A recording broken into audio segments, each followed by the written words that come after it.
Hello, hello, hello, everyone. Welcome to another episode of Hayden's Happy Hour. Or if you're watching this on YouTube, you're seeing this for the first time. This is new for me, but I'm excited to welcome my first guest all the way from the UK. It's Tomris from TikTok. Hi, Hi. I'm very happy to be here. Very, very happy to be here. So, the first thing I wanted to ask you about was your name on TikTok. Is this a philosophical reference I'm not aware of?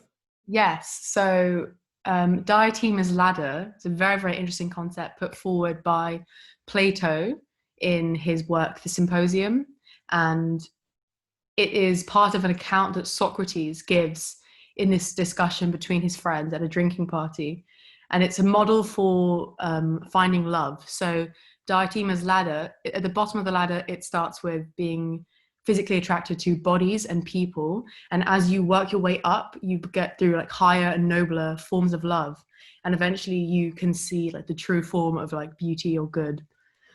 Very, very interesting. And I chose the Symposium, the work it's from, for my first installment of book club on TikTok. So that was like a way for my followers to understand my username. Yeah. Yeah. That's awesome. So I've actually, Plato, I guess, is famous. I did a little bit of study of philosophy in college, and we really just kind of got to the allegory of the cave Mm. and a little bit of what's in the Republic. So I guess we didn't get to that exact reference, but that's really interesting. I really recommend the Symposium. It's only about 80 pages. I read it in one sitting, but it's really good. And the other accounts, because you also get, you might have heard of Aristophanes. He's a famous comedic playwright from Athens. You get Alcibiades. He comes in for a bit. He's another famous political figure.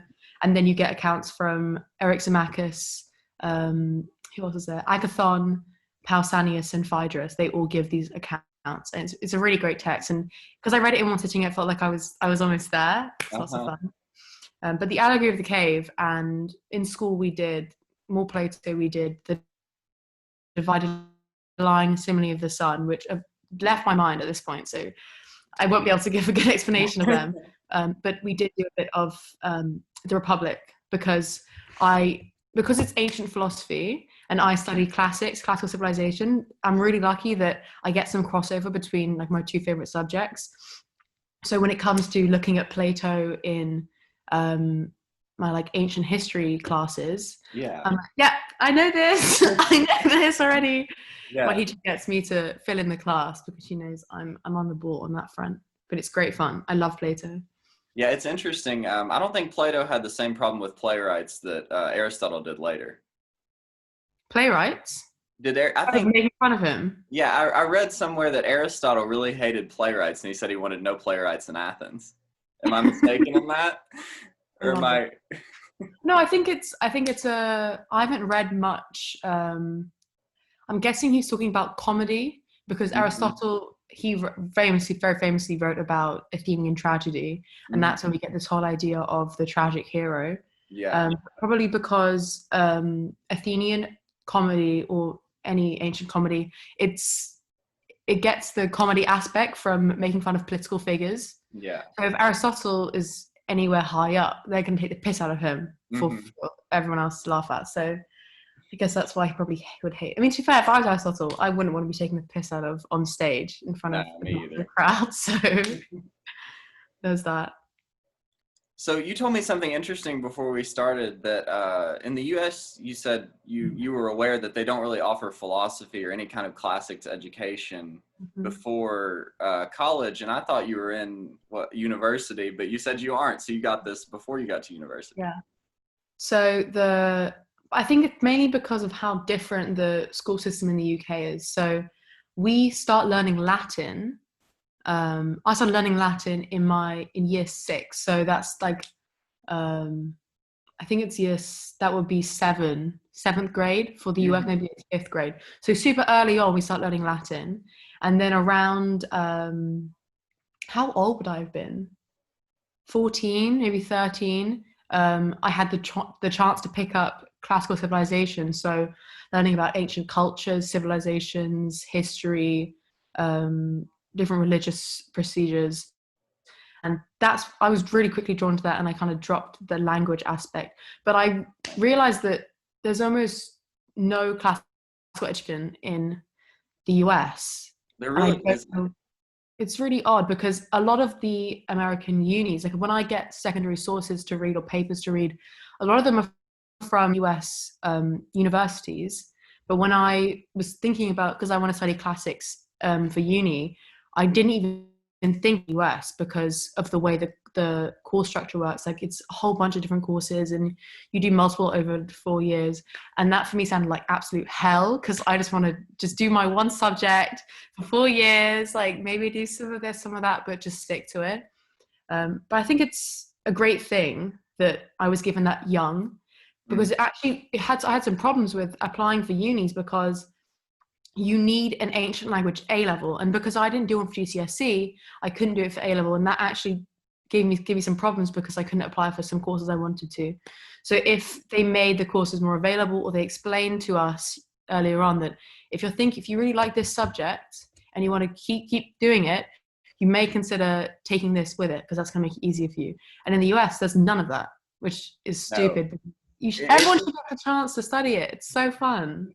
I one of my professors, I go to the college. I'm from Tennessee, so one of my professors went to he went to a college in London. He was doing psychology, and then when he decided he wanted to do philosophy, he went into like philosophy of the mind, and he came to the U.S. for his PhD. And because of the way the British education system works, he had to start all over Mm. because of the different structures. So he hadn't taken a lot of these intro courses, and so he had to start over again because of how different it is. Mm.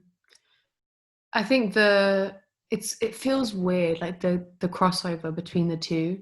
That was one of the main things my teachers told me about studying in the US for classics was they don't focus on language that much with classics. It's more history. Hmm. So it's important for me to learn classical Greek, and I'm going to be learning ancient languages like Latin in uni, and that's how I'm going to be able to read ancient texts. But in the US, it's a lot more ancient history focused. So learning the facts and the figures and what happened this date, and that wasn't very appealing to me. It felt kind of shallow, the classical education in the US, but that's kind of what pushed me to stay in the UK. But it's good. I mean, the courses here, and the best classics uni in the world is in Rome, and I don't have the facilities to speak Italian, so that kind of knocked that off for me. Um, so I think I'm focusing. Well, I think the best is obviously Oxbridge in the UK. Hmm. So I'm really gunning for a Cambridge classics course, and then academia because I want to keep studying because I'm just difficult. I'm hoping to do a master's and a PhD and eventually a professorship That's to kind of, become. yeah. So that's kind of what I was hoping to do too. I started out wanting to be a doctor, and then I realized when I got into school that that's not what I wanted to do. Same, And I yeah. found philosophy, and I was like, wait a minute, there's this thing where I can sit around and think all day and write what I think down. And, it's just, I think we're losing that in a lot of ways, in the US at least. I don't know how it is in England, but like you said, everything feels very shallow. And I feel like things like classics and philosophy, you're not allowed to be shallow. I don't think Hmm. you're not really, if you're studying that, it can't be surface level if you're That's going to get true. anything out of it. I think the thing with philosophy was I was trying to do so in the UK for sixth form for A levels you choose 3 or 4 subjects, and I started off with biology, English, and classics. And I was like, okay, I'm happy. And then right, like the day before I started school, I thought, oh God, biology, what the hell? I'm not a science person. Why am I doing this? I'm going to hate it. So I thought, what can I do? I don't want to do politics. I don't want to be that kind of girl that does economics, politics. So I thought, okay, I'll just try philosophy, like on a whim, because I'd always found it interesting in the past, but I could never break into it. It was just so dense that anytime you try to just slip in one way, you just have to have read 20 texts to understand anything. And that was hell. So I thought maybe if I'm in a classroom with this teacher who I'm obsessed with, my philosophy teacher, he's the wisest man I've ever met. Everyone adores him. And they just made it possible for me to study it, and I fell in love with it. And the worst part is, if you're not one of the 6 people in my philosophy classroom, you'll never understand how important these lessons are and how valuable they are. Because we have this thing called critical thinking, which we have to take in 6th form. And it's mostly about like verbal reasoning and persuasive writing and like debunking conspiracy theories. That's how they try to make it like relatable and fun. And I felt like the girls that had philosophy under their belt, it came so much easier because we had all these skills we'd learned. We were already thinking like 10 steps ahead, because that's what you do in philosophy classroom. Yeah. You're questioning. It's less about discussing with others and discussing with yourself almost, because you have this entire thought process before you open your mouth. And I thought this skill that I've learned I've only been doing it for 1 year, and it's probably the most valuable thing I've learned at school. And I think be so much more widespread, because if you just learn how to think for yourself, it's all you really need. You can go on to do anything and you'll be great at it. Yeah, and I think that's exactly what made me so passionate about philosophy, was the same thing that you're saying. And I remember in school that it's always about multiple choice tests and things like that. But then when you get to college, it's kind of, in the US, when you finally get to college, then that's when things start getting a little deeper and you start getting into things. And a lot of people, the dropout rate's really high. And I think that it's because a lot of people haven't learned how to learn. They've just learned how to regurgitate. And so I think with philosophy, it is a lot of other people's ideas, but you have to think for yourself and expand on those things. And if you don't do that well, it's very, very obvious. It's a very important skill, especially with because there's a very clear divide in our like schools learning, because you have science students who you see they're all very analytical and they're very focused, and Yeah. it's kind of odd because there's 6 girls in my philosophy class and 5 of them are mathematicians. They all do maths, higher maths. And even my philosophy teacher, he's a maths nerd. They always like start talking about maths in the class. I'm just there like, okay, I did it for GCSE. I got an A star, but I'm very, very, very lost. So please can we stop? And the disconnect between that and the humanities and the literature. So for me, English and classical civilization is all writing. It's 3 essay subjects. And so that already feels like I'm in some completely different world to where I was the first 5 years of school. Mm-hmm. And I think a lot of people don't get that chance. They kind of pinhole themselves into math and sciences because they kind of are scared to kind of dive in the deep end and start writing. But it's so much fun because it makes you such a, I mean, I would say this, but I think it's some people are just naturally like eloquent and articulate. But the more you write, the more you learn to structure your own speech. I'm getting odd messages. The word you learn to structure your own speech, it's just so much easier to express yourself. And that's another thing. Like, not only is my academic side improved, also my personal life has improved, and like my emotional intelligence, I think, itself has gone up because I'm no longer sitting like awake at 3 a.m. like, I don't understand, what do I want? I'm a lot better at decoding that myself because I can understand my own self better. It comes to, oh my god, this is the most embarrassing thing. I was feeling so stuck because everyone else is very difficult to be around, and I am such an annoying person. I just started writing. I just started like, because speaking is different to writing. When you speak, it's like the flow of consciousness. You kind of just get everything out. But when you write, it's way more precise. And I just wrote out this page, and I thought, oh, I feel better now. Yeah. I feel like that's something I would not have done a year ago. And I feel like it was just so helpful. Oh, man. Philosophy is so much fun. It's just the best. It really is. So good. So this kind of transitions into... So I read a little bit of something. I thought I got from your content on TikTok that you're very you're into the existentialists. Am I right about that? Socratic's are number one for me. I Uh-huh.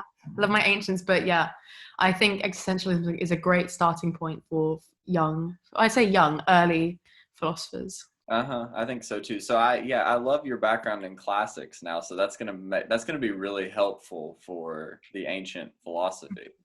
Yeah, that's kind of So, what started my interest in it, I think. and interestingly enough, the myth of Sisyphus was the thing I was reading yesterday, which relates back to the ancients as well. Yeah. But I was kind of curious, it kind of transitions. And do you think the philosopher should be a political thinker as well? Because that was one of the things we kind of chatted about that a little earlier, that you didn't really want to go into the political side of things. Well, I think politics in itself, I find it hard to comment on or have opinions on because I'm just not educated enough in that sphere. It's like if Socrates were to come up to me and ask me a question, I'm scared to speak because I know I know I'm speaking, but I don't really understand, so I don't want to lie. Um, but it's difficult. I think if you've read The Republic, one of the important messages that one of the things that I got from it was the importance of the philosopher kings, Mm-hmm. which I thought of a very, very interesting idea. And I kind of want to implement it because it's this idea of leaders who aren't corrupt and have been reared to only want what's best for the people. And I was reading a letter on morality by Seneca, and he's talking about philosopher kings and how the idea of them stepping down was so it's upset people so much because they were better off with him in power. Yeah. And so I think because in the UK, the typical course in school you go to be a politician, or if you want to be the prime minister, it's a joke that you do PPE, which is politics, philosophy, and economics. Mm-hmm. Was that little triple? I think it's kind of cliche at this point that you do PPE, but I get it's helpful because from politics and economics, you learn the background, you learn the history, you learn how to behave. But the philosophy, you learn the skills that you normally wouldn't think of. So I think it's actually quite a good idea to have philosophers in political places because they're kind of you're scared with. I mean, the trope that all politicians lie. Yeah. It's so shocking because we actively make fun of this, but nothing's happening. Like, oh yeah, they're all lying to us. Ha ha, they're taking our money. And what are we going to do about it? Let's just Yeah. have some philosopher kings. We should bring back philosopher kings. But I kind of want it to happen. I definitely agree with that. And I was just thinking about the existentialists. Camus was all about the Algerian liberation in France. And then you had Hannah Arendt, who wrote that great essay on totalitarianism that is so relevant about when the Nazis were invading France. And I just think about, it seems to me that all of the people that are remembered throughout history are a lot of times philosophers. Like the writings that survive are the writings of the philosophers and the things we still talk about today. Because you don't see as many political papers that were written in the 40s surviving and people reading today. And that gets back to, so I wanted to ask you about what the Brits think about the US political situation, because talking about liars. How am I going to phrase this? Go as hard as you I want. can't. Go as hard as you want. I'm not going to be offended. I can't speak for all Brits. Uh-huh. Sort of as a little disclaimer. Of course not. Of course not. But I think on the whole, as young people, everyone doesn't like Donald Trump unless your parents are like Mr. Moneybags. Then you're like, okay, yes, Donald. But on the whole, no one really likes him, and especially in philosophy, it comes up a lot.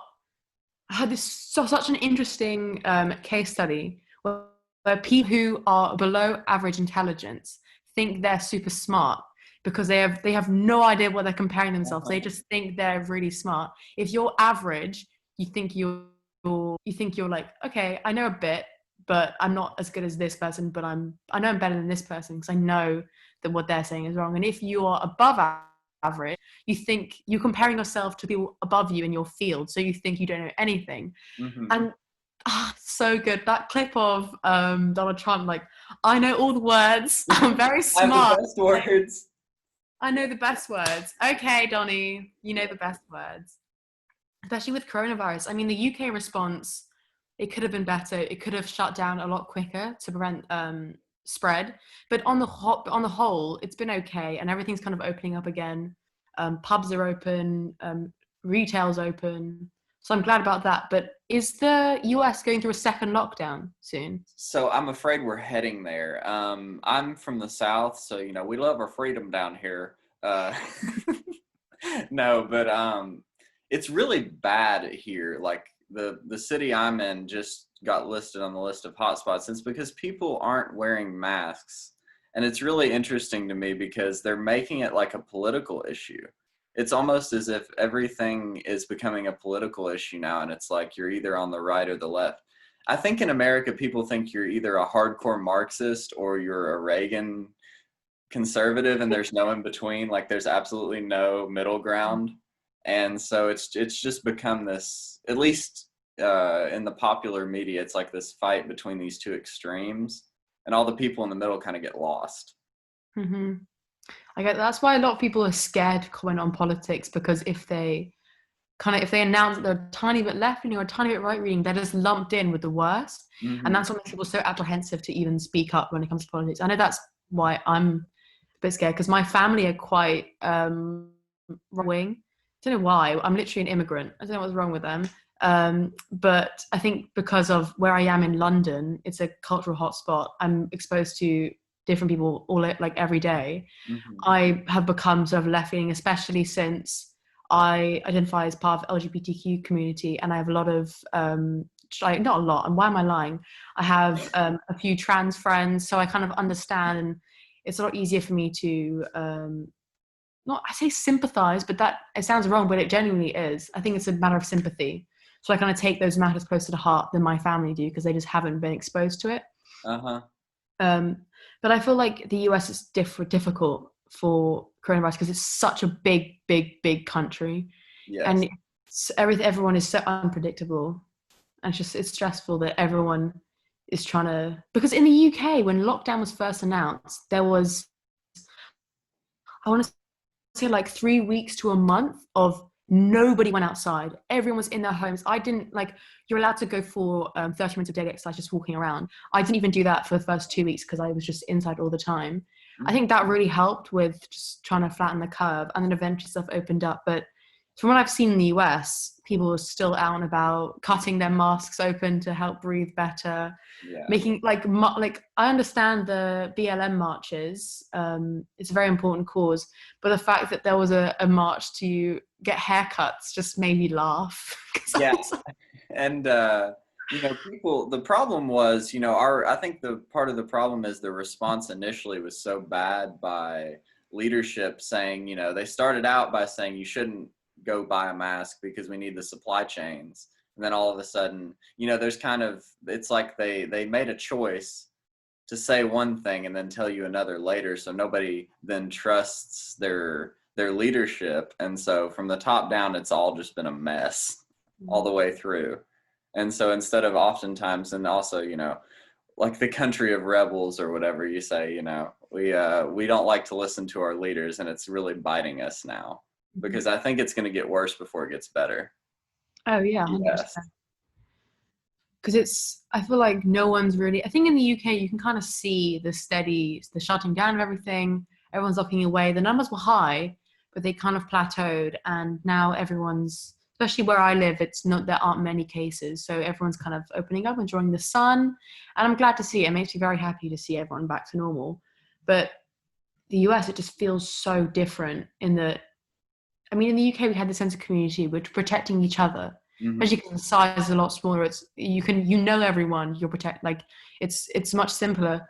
But I Hmm. think in the US, there wasn't really that sense of like comradeship Very almost. individualistic. Hmm. It's like, oh, I need to go outside. Mhm. This mask makes me uncomfortable. I'm going to take it off. That kind of. Oh, but what about your neighbor down the street that has a lung condition? What about them? It's like, oh, Yeah. it's okay. I'm not coming into contact with them. You never know. I mean, Yeah. even my own dad, who had pneumonia and acute epiglottitis last year. Like his lungs would, he was in hospital for like 2 weeks and he never stopped going into work because he was needed. Mm. And he was fine with it. He was like, oh, well, it's okay. I've got my mask. And he's going in and people are by choice just running around the streets. It made me really anxious, but it's okay. He's happy. He's fine. He's healthy. Well, that's great. Yeah. It's scary though. It's interesting because it's like you're always, at least here, for a while it was like you're always uncomfortable, like going to the grocery store. There's this weird sense of like uncomfortableness just hanging in the air. And it kind of reminded me of what Camus said about the absurd. Like everything kind of feels absurd right now, at least in the US. Everything kind of feels like off, and it's just it's been an interesting time to be. I think we're definitely living through a time that's going to be in the history books in 100 years. For sure, for sure. I don't think I'll stop like ducking to the side when I walk past someone in the street. I've gotten so used to that. Yeah. Before I would literally elbow them and I would be like, whatever. Yeah. And I was like, Yeah, jump a meter. Yeah. Oh, I think it's good that while we've gotten back to normal, especially I'm speaking for the UK, we've still got these small things. Like I won't, if someone's down an aisle of a shop, I'll go round. Mm-hmm. And I feel like I won't stop doing that because it feels so natural now. I don't even think twice about it. It almost comes naturally. Just be like, someone's there, the other way. Gotta go this way. Oh, just do a little loop. Like it may take me like a minute longer, but it's fine. Someone's in the way.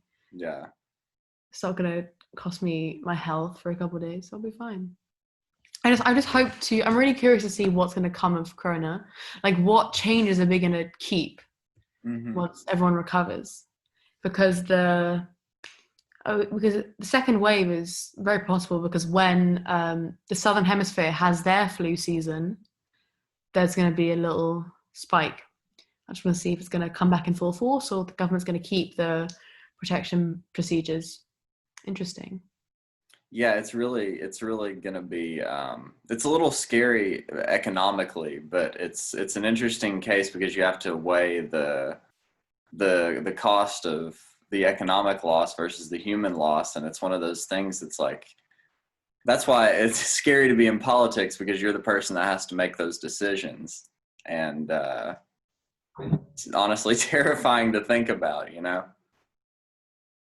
And you were talking more about, I'm more like of a human focused kind of person, right? So I feel like in the US, and this kind of relates back to philosophy, is there's kind of the Machiavellian sense of survival of the fittest, which is kind of a weird thing because in the US, a lot of the times conservatives get associated with pro-life, but also they're kind of Machiavellian in their other areas of politics.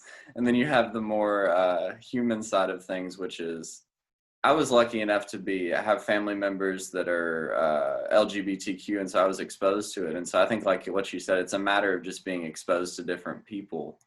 And like the human side of things, I think, is much more interesting to me than the economic side of things, in philosophy at least, and in politics. Yeah. I always think about in like 40 years, what is the societal norm going to be? Mm-hmm. Because I feel like there's been such a big jump from like the young generation to the oldest. And so like right now you can't, like, having tattoos, you can't get employed. Excessive piercings, dressing to like extreme, having really extreme like makeup or hair, it's a big no, like you won't get anywhere. Mm-hmm. But now I'm just thinking about maybe in 40 years when the world is run by these very people that have grown up in this environment, what's the societal norm going to be? And I don't know. I think it's such an interesting thing to think about, and only time will tell. There's no way of knowing unless I just sit around and wait for 40 years. So. The classics, you know, I think that you can look at history though and say the progressive side of history has often been on the right side of history, I guess, at least in the last 500 years. I feel like we've gotten progressively more tolerant, even though it's slower than a lot of people would like. I feel like as we get more focused on as we get. It's interesting though. I wanted to ask you about this. So I've been having this thought process recently about religion's kind of been on the downslide in society as a whole in the last 75 to 100 years. And I'm kind of seeing it being replaced with um, culture and politics has become the new religion for a lot of people. So from whereas a lot of people would get their meaning and their purpose in life from their God or their church, now it seems to me that a lot of people are getting it from their political party, and I think that might be fueling kind of the divide, at least in the U.S., between the right and the left. It's because of there's like the rise of identity politics, and it's sort of replacing religion in a way. And I wondered what you thought about that. It's a really interesting idea because I get that sort of like to die for attitude. Like people will protect their opinions with their life, just insane. But wow, trying to take that all in because I haven't really thought about that before because I feel like, or at least me, where I would see religion as sort of an explanation for meaning and purpose. Because I never really had a close affinity to a certain political party, Mm-hmm. I always tied that to my studies. And basically, I say studies, I mean what makes me happy, what makes Sisyphus happy. That's what I kind of ascribed as like, oh, that's what I'm going to do. So I Okay. feel like if you don't have that, which a lot of people don't have, I'm very lucky to know what I want to do for my life. But if you don't have that and you find a group of people who have the same ideals and beliefs as you, that sort of, instead of an unplausible God, you can put it to a very, very real political party. Wow. But I feel like that kind of attitude it's kind of like, not like cult-like, but it does feel a bit like a cult. It It's like does. it's the mashing of political party with deity, Uh-huh. and make it dangerous. It can, and I think that there's a little resistance, and I think that I've been listening to this guy named James Lindsay, and he's a mathematician, interestingly enough, but he's also super into philosophy and politics. And he was talking about, and it kind of it gives me a bad instinct, like in my gut when I read some of his stuff, because I think that a lot of the ideologues on the left actually have really good intentions. Like with you're seeing the rise of like the idea of in the Black Lives Matter movement, the idea of white supremacy is something that's very real, and it's something that needs to be acknowledged, and like systematic changes do need to take place. But I do agree that there's like this cult sense of um, if you don't agree with exactly what we say, we get to label you as a racist or whatever it is. Like it's almost like a cult like thinking. And I think Mm. that sometimes there's not this idea of going back to the ancient side, the pluralism of ideas. Like I think we need to be able to have dialogue without accusation all the time, because I think that a lot of people, they're really trying. I think I'm a little bit of a pessimist about human nature, but I also want to be an optimist, if that makes any sense. Yeah. It kind of reminds me of the way cancel culture works. Mm-hmm. Because a very important thing I learned in my first philosophy lesson was the Socratic method. This Mm-hmm. idea of open discussion. There's no malice. You're just trying to get to the core of the idea you're putting forward. I think that's something we need more of, because at the moment, people are scared to voice opinions, to start discourse because they think they're wrong, and I mean, that isn't okay, but it's okay to be wrong, because if you have a misleading opinion, something that isn't justified, and you kind of take it in bad faith, if you're exposed to someone that has some truth that can maybe change your mind, that's Uh-huh. really the key to bringing out the truth. But I think it's also very difficult to talk about objective truth, because I've just done in school, we just finished the topic of relativism, and that was the biggest headache I've had to endure for like 5 weeks. It was Yeah. absolute hell, Yeah. because with most topics I can kind of work my way to an answer. We did free will, and I was pretty satisfied with my answer. But relativism, it was tough, because I thought there's no objective truth, but how can we have moral truths? We just do. So it was difficult for me. Exactly. And, I love Rousseau talking about TikTok, the ghost of Kant. Oh, I That makes love me it. laugh I every love time. that. The categorical imperative gets me every time. So good. But okay, so you said, so I wanted to get into a few of the big questions. So you said free will, you came to a pretty solid answer. I'm curious what that is. I say solid. I mean, I think it's solid. Physicists always try to attack me in the comment section, and it's okay. I don't understand quantum mechanics, but that's my problem, not yours. Uh-huh. So I understand. I think that the universe is determined. If you look at the argument of consequences, there's only really one way things are going to go. But I think it's kind of weird with how we perceive time. We kind of see it as quite linear, but I think it's kind of just like it just happens. Like it's happening now, and it's tricky. So the universe is determined. Let's just take that. Our actions can be predicted, and they're set. So what I'm going to do in an hour is set, whatever. And a lot of people take this to mean that we have no free will because we don't have a choice of our different consequences. But I don't accept that definition or that outcome. I think even if the universe is determined and it's determined on a basis of things external to me, so the universe and nature and other people, I'm not really too bothered that the universe is determined because it's still a result of what I want, my desires. Yeah. So, for example, if the universe was fixed and everything that happened to me I hated, and I was like, oh no, I can't escape this hell, this is terrible, I'd be like, okay, no free will. But the fact that all my choices I'm happy with and they're what I want, it doesn't make sense to say that I'm happy with my choices and I made them myself and they reflect my desires, but I'm also not free. That doesn't make sense to me. I think people who think we have no free will are just trying to be whiny and edgy, and it's just like, it's okay. It's okay, you're allowed to have free will. I also really like what Sartre said about free will. He's like, I feel within myself that my actions are free. Like I feel it. And I thought that was really interesting. And also oh my God, I love Simon Blackburn, the philosopher. He's the sweetest man ever. He speaks so beautifully.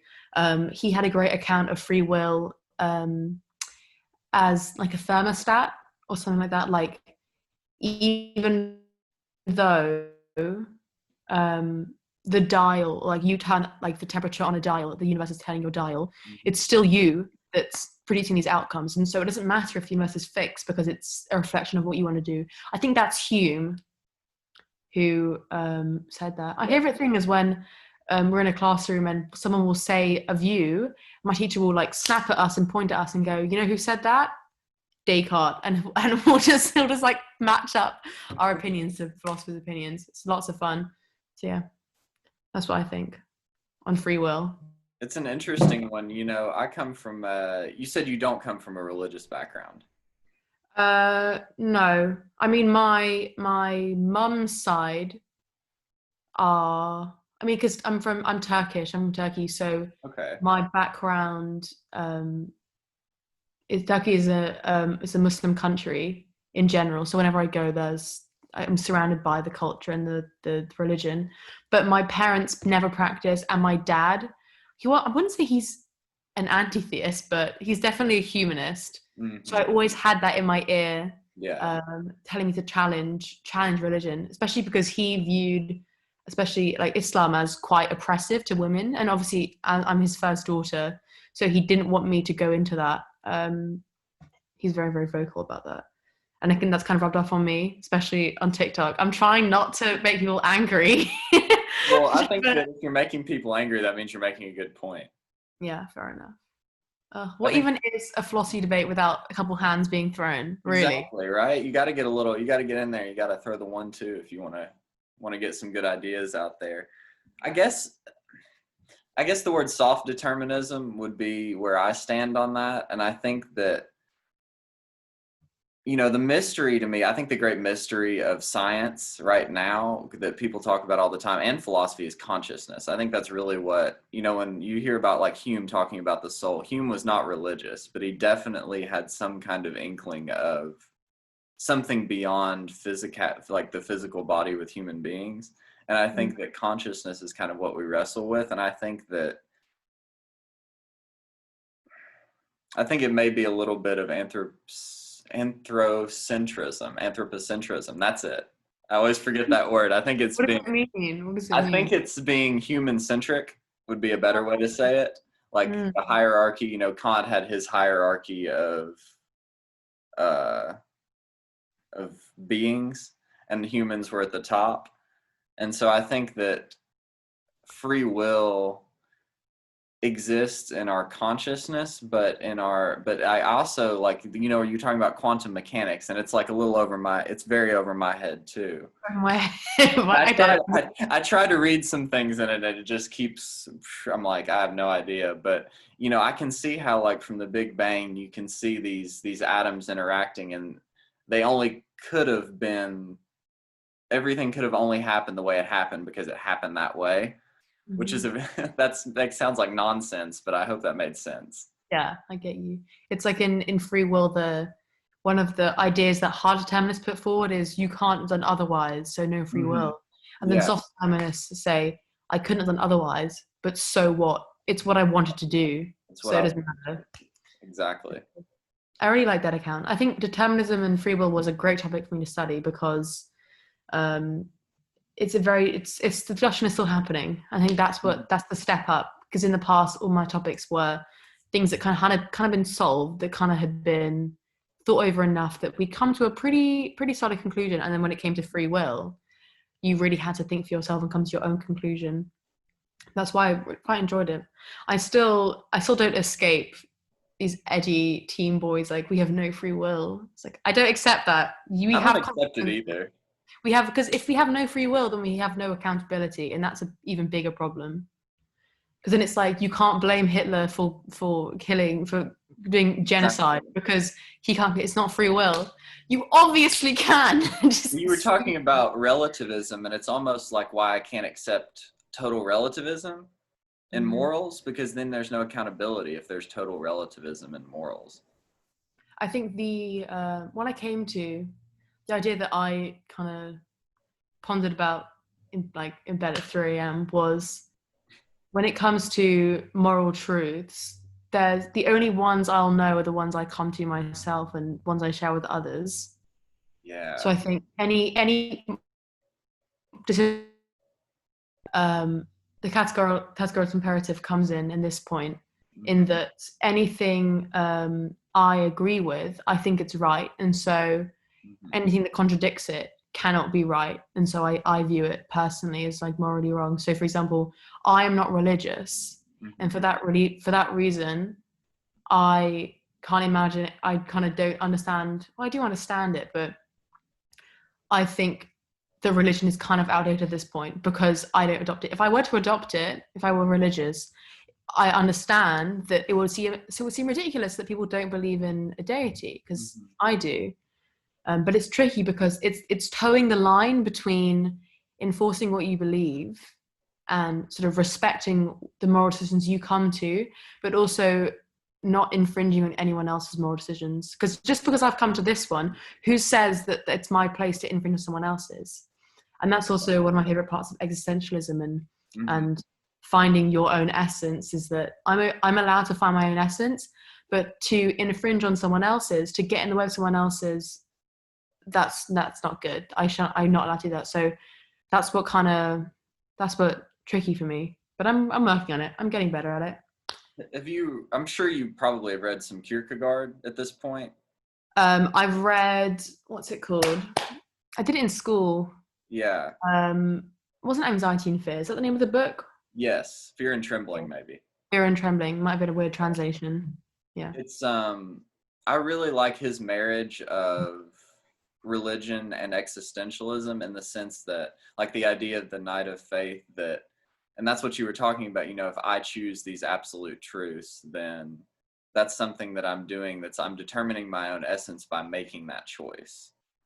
And I Mm. think that you can't I think, we were talking earlier about politics and culture kind of replacing religion. I do believe that human beings have some sort of religious impulse in them, or something they're passionate, like you Oh find yeah. a passion in philosophy, and maybe it's not necessarily, and that's what I like about philosophy, is it's not a dogma, but it can be a way of life in a sense, if that makes, Socrates saying, I can't, the examined life, Oh yeah. most important kind of life, and that is sort of a religious idea.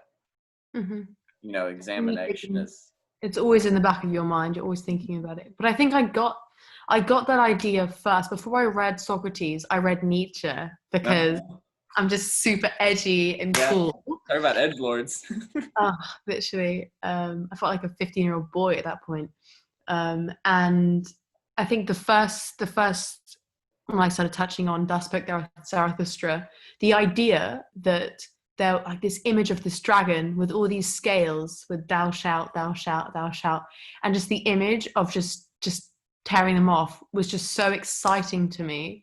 And for about, I want to say, a month, anytime, it was so slow for me to do pretty much anything, so I have to stop and I say, why are you doing this, Summers? Is this really what you want to do, or is it just ingrained in you from society and the world has made you do it, but you don't have to do it? And I think, okay, I want to do it. Like, are you holding the door open because it's what you've been taught, because you want to? It's like, I don't know, man. I kind of want to hold the door open. Like, she's holding some heavy books. I might as well. Yeah. That was pretty exciting. And then when I went on to Seneca and Socrates and Socratics and just everyone else, it kind of fit in. It felt like it made sense. Like, these people had these ideas thousands of years ago, and I've been reading them and enjoying them ever since. And I've been thinking like that ever since. I think it's very, very important. So I love Nietzsche's quote about, um, God, we have killed him, you know, Mm-hmm. and I think that I read that as a lament, Mm-hmm. because I think that, when Nietzsche talks about the Übermensch, I don't think he thinks it's something that everyone can do. And I think that it's kind of a lament. And I think that he was pessimistic about where we were going as a society after religion, in a sense. Mm-hmm. And I think a lot of people don't get that from him. I think a lot of people take God is dead, we have killed him as this sort of like anti-theistic like Yeah. chant. Hmm. And it's not. It's like almost the birth of modernism as a movement, in this sort of, we are shedding, like, our, I say shackles, but it isn't even like that. We're moving on, we're getting forward. We've kind of left behind this like support system, and what we've been used to is kind of flaking away. And it's kind of the idea of, um I say the wasteland, if from the T.S. Eliot work, The Wasteland, great Yeah. piece of writing. Oh my I gosh. adore it. I love modernism, and that kind Me of goes too. hand in hand. And it's kind of like, it's like the abandonment of the old, and Hmm. it's kind of like it's not. It's like almost fear. It's almost, he's apprehensive to see what's going to happen next. I think it can be miscued. What is it? The Frankfurt School. I was listening to a podcast on the Frankfurt School, and it kind of explained with Philosophize This with Stephen West. Yes, I was going to say, Philosophize This. He does a great series on the Frankfurt School. I think He's he had great. 6 episodes or something on them. Yeah, crazy. I love listening to them. And he talks about in the beginning, sort of the meaning behind God is dead. Hmm. I think that's a pretty good point, because a lot of people miss it, and it isn't as much as God isn't real, but No. more of, if God isn't real, then like, what do we do now? It's like, Yeah. what? I think very, very interesting. I finished every sentence with that. Very interesting. Very interesting. Yeah. Well, it is. I mean, it's not a bad way to finish a sentence when you're right. I had something. So one of the most interesting questions in philosophy to me, and I was gonna go. Are you familiar with C.G. Jung at all? I haven't read that much psychology, but if you have anything, I mean, I'm open to discuss. If you put Okay. forward what you want to talk about, I'm Yeah. open to chat about it. And also, feel free if you need to go or you don't have time. Feel free to let me know. We need to cut it short. Oh no, I'm not. It's a Monday. I'm not going anywhere. Okay, cool. Well, whenever you're ready to cut it, just feel free to let me know. Also, um, so Jung had this idea. He kind of married. He was very into the classics, interestingly enough, and he married these ancient archetypes, which would be the sort of the hunter, he had these 12 archetypes, the leader, and all of these, the tragic hero, all of these things, and he foundationalized his psychology based on these 12 archetypes, and he was very into symbols, and our psyche being symbolic, and he differed from Freud in that Freud made everything kind of about sex, and Jung wasn't that. He was more about the shadow. Have you heard the idea of the shadow? It rings a bell, but So it's sort of like finding this deep thing deep within yourself, and I think it relates to Nietzsche as well, because he really loved Nietzsche. It's like finding the dark part of yourself that you don't want to acknowledge, and being able to marry that and reconcile it, and that's how you find true inner peace and happiness, is when you're able to marry the darkest parts of yourself that you're scared of. And I think that's what Nietzsche was talking about with God is dead, is like this impulse. Like we all have this impulse that like maybe like we all have this impulse that the world is nihilistic in a sense, I think, or at least most people. Most people aren't like me, but this nihilistic impulse is like a dark part of me that I don't want to rationalize, because I had a very religious upbringing, and it's very scary. And so I guess my question is, in a nihilistic world, like the sense of identity, right? So where do we get our identity from? the question of identity, it plagues me Me because too. I hate it, honestly. It's really difficult to comment on, especially your own identity, because you kind of have no, because you have your personal identity, you have what you think you are, Mm-hmm. and then you have how you actually are. That because your mind is skewed, and you've known yourself for how many years, you're biased, Mm-hmm. and then you also have how others perceive you, and it's a question of which is the most realistic reflection of you, the way you perceive yourself to be, the way you actually are, and how others perceive you. Because I mean, you'd think it's how others perceive you, because a large number of people have been exposed to you. But then it's like, oh, is it my own perception? But then it's like, oh, can I be trusted? Am I trustworthy? Am I a reliable narrator? Yeah. And of course, you can never know how you really are, because there's no way of looking in. And so I think, especially in a nihilistic universe, it's so difficult to comment on identity, because what is our basis for identity? What are we structuring on? What are we considering when we question our identity? And if the universe is meaningless, and I think even I can, oh my god, I just had a stroke. I can only really think of this idea of absurdism when I think about a nihilistic universe, because it's just so odd, like that we are on a rock spinning around like a burning ball of gas in this endless universe, and in my little how much heavy is a brain? Like 4 kilos, 5 kilos? Like not that much. I thought a heart is 3 kilos. I thought it must be heavier than a heart. Oh, I was Anyway. just meant like it's not that heavy in general. I didn't mean that was wrong. Oh. Yeah. No. I mean, I'm guessing. In this brain that can fit in the palm of my hand, I've crafted so much knowledge, so much identity, so many opinions, thoughts, feelings, emotions, that I don't even know where to begin.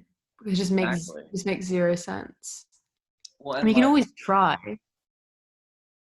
Yeah, I think that's what the existentialists push you to, is they especially Camus like urges you. He's like, I have my rebellion, I have my, I have my sense of self from what I believe is right. And I think like self-determination is the admirable call of the existentialists, if I had to characterize it as something. I think that's what Nietzsche was talking about too. And so that kind of flows down throughout all of those ideas. But like identity, Hume, I think it was Hume had the idea of memory as being what keeps our sense of identity constant throughout life. Yeah. So the idea of I remember myself 30 minutes ago. So Mhm. and then 30 minutes ago, I remembered myself 30 minutes ago. But then it's the question of, but you went to sleep. Like maybe you were just Yeah. like snatched up. Maybe you were put down last night and uploaded all these memories, and now you're just Uh-huh. living. That was one of my favorite thought experiments was what if every night you're, like exactly, you don't know what happens when you sleep. Mm-hmm. And I love the idea of um, making a clone with all your memories that has all the exact biological, Mm. and you implant a consciousness or a brain. Is that the same person, even though it's not you? But see, we have this idea of you being this separate thing, but we can't really define what that exactly means. And like you said, it's so plaguing and frustrating. Like the idea of being in a room with yourself. Like imagine if you were cloned, all your like memories, your thoughts, your, like exactly your exact brain, and you were put in the room with yourself. I honestly would have Yeah, no idea how to I behave. know. I would be like, I know because it's you. Like it is mhm. exactly you. It will just feel like it'll be so odd because I don't know. I feel like I've no because there are often times where I'm like I don't know myself at all. Like I have no Yeah, idea who like what I'm doing. Who the yeah, hell am I? And then there are times when I've never felt closer to myself. Like I know exactly what I want, who I am. And then it's the rest of the time it's like oh no thoughts, yeah, head empty. yeah, I've never thought a day in my life. I don't exist. Don't perceive me. I don't exist. yeah. Ugh, And that can change day to day with me, especially during this quarantine. Some days I'll be like, I know exactly what I'm doing. I'm so in line. And then the next day I'm like, life is meaningless. I don't know what I am or whatever. It can go from day to day. especially with this focus on philosophy during lockdown because of the TikTok videos. I've been thinking about it a lot more as a result. And especially because I'm doing like uni applications, which is like, especially because that's what I want to do, like academia. It's like the start of like my job, like my Yeah. academic sphere. So on one hand, I'm like, I should be doing all this reading, I should be doing all this work experience, I should be doing all this writing. On the other hand, I'm like, life is literally meaningless. What are you doing? Like, go run away, go to Costa Rica and like join like a cult. Like, do it. Like, I dare you. Yeah. And I just, it's tricky trying to factor in both. Oh, I But remembered what that thing you were talking about earlier. It's called the Dunning-Kruger effect. About the being dumb and the thinking you're dumbest smart. people think they're the smartest. And I remember I watched a video on it and it was like a bell curve and you could see Mm-hmm. intelligence on it. And I think it was a psychologist that found that. But I thought it was so interesting because if you see it, you're totally right.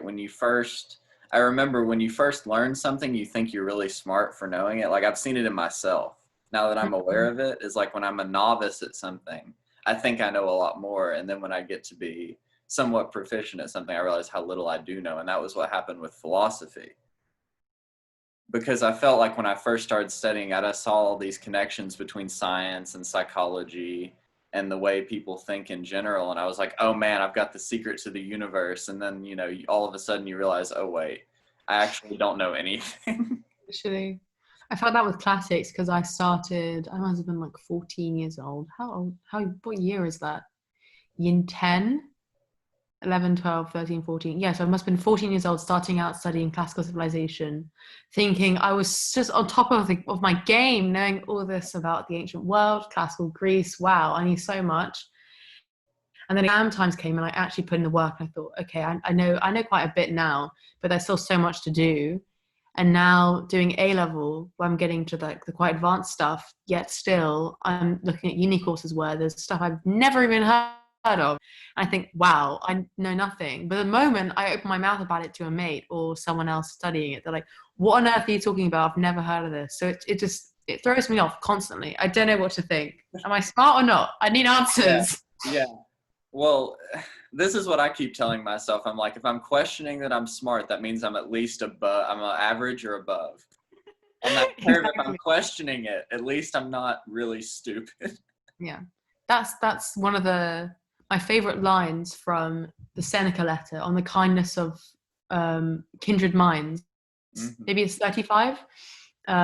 He's writing to Lucilius And he says, we can't be friends unless you start to give the exam in life, start to question your life, because even if like you're just starting out, it's worth a whole, maybe I can pull up my assignment on it. Oh, I'm so clever.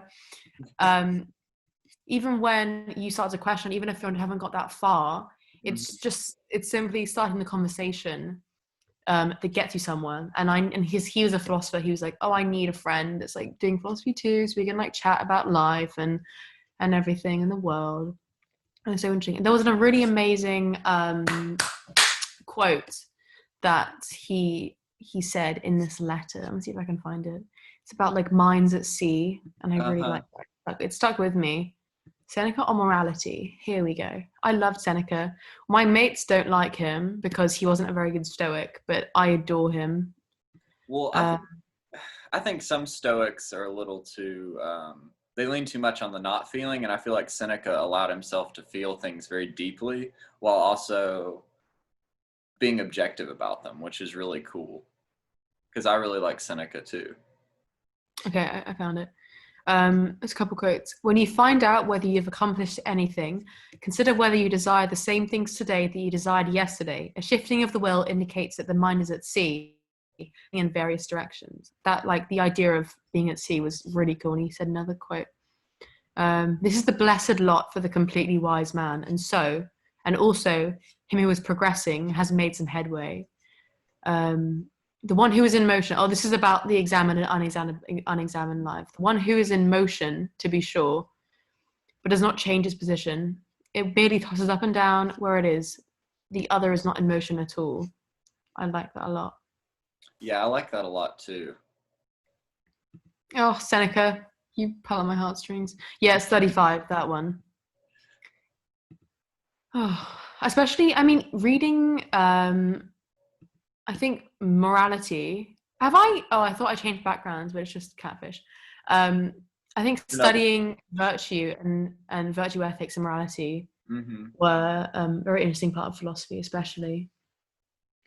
Oh man, I liked On the Shortness of Life by Seneca. We could read that in book club actually, because it isn't very long. It's quite good. Maybe I have the no. It's so funny. He writes a letter and the title is On Darkness as a Veil for Wickedness. And it's basically about why you should wake up when the sun comes up and go to bed when it sets. And if you're awake when the sun is, you're like a scoundrel. And I thought, wow. I'm a night owl, so that makes me feel horrible about myself. Oh, he's great. I love him.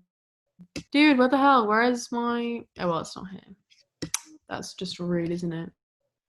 But yeah. I mean, if you think about it, that quote's true because we've had plenty to talk about, and we're both interested in philosophy, and we've been chatting for over an hour. So it's great fun. Yeah, it really is. I mean, even what he said about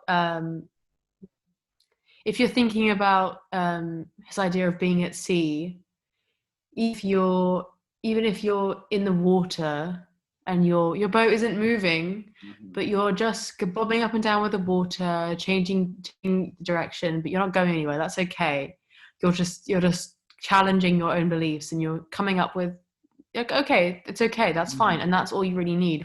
If you're not challenging them at all, you're not even at sea. You're at home. You're docked. That's boring. Yeah, it is. You want to be in the water. Yeah. Well, I think that's a great way to end the podcast. I think I'll say that in this world of coronavirus and everyone telling you what to think, don't be afraid to pull up your anchors and go out to sea and think for yourself. Exactly. And I wanted you to have a chance to promote anything you wanted to promote and talk about your TikTok. So please. Oh, talk about it. I mean, it's not... Okay, my username is Diotima's Ladder, spelt Diotima .ladder, and it's basically just philosophy themed. I say it's a comedy. It's a very bold word. It's not really comedy. No, it's comedy. I laugh. It's good, especially if you have a basic knowledge of philosophy, you can enjoy it. If you don't, that's okay. It isn't all very niche stuff, so you can learn a lot from it. I've had friends who say, I don't anything, but I'm learning, and I like them all. So I'm very glad. It's a mixture of like almost like shit posts and actually content. Apart from that, I wish I had like something interesting to plug, but no. I just Well, plug your book club. That's really interesting. Oh, my book club. That's on my account. We had one yesterday where we read the Symposium, as I talked about, and I'm guessing after today's discussion, I'm kind of looking to do some Seneca for the next week.